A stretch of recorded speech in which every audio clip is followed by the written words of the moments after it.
Oh, I knew exactly how much they doted on Owen Prescott. 8 years ago, for his sake, one of them had publicly accused me of slander and assault, sending me to prison.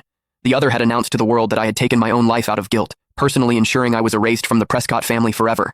They worked in perfect, seamless harmony to cast me into a hell from which I was never meant to return. Hey, what's this? I was clearing the table when Gigi popped her head out from behind the counter, holding up a small, withered ring woven from dried grass. It was the kind you could make from weeds on the side of the road. It was stained with old, dark blood. Originally, it would have had a small white daisy tucked into it.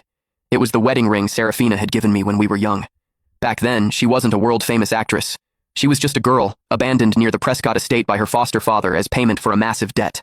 I found her on a winter night, huddled in a corner of the wall, shivering in the snow, her thin clothes no match for the cold. Her hand had unconsciously gripped the hem of my coat. Against the wishes of my parents and my sister, I brought her home. I used my allowance to pay for a doctor, slowly pulling her back from the brink of death. And so, 15-year-old Serafina stayed, becoming my little shadow. When I skipped class, she covered for me.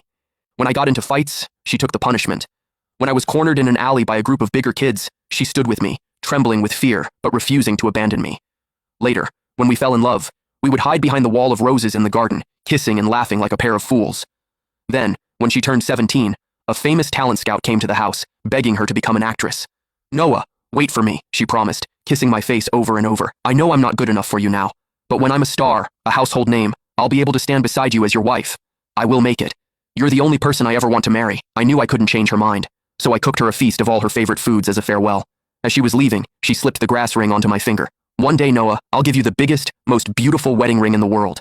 My parents and sister never liked her, but they didn't want to see me unhappy. They used the family's connections to pave her way in the industry. Within 2 years, Serafina was everywhere. I watched her on TV as she became the youngest actress to ever win the grand jury prize.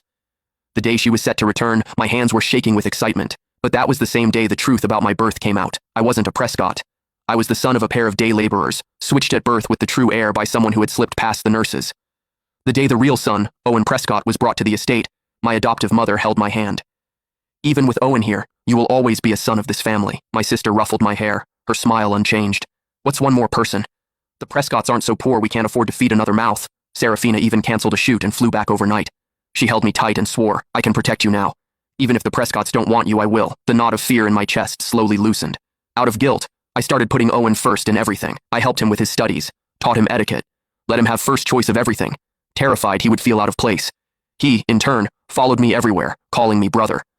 I was truly happy then. I thought I was the luckiest person in the world, blessed with such a wonderful family and a love like ours.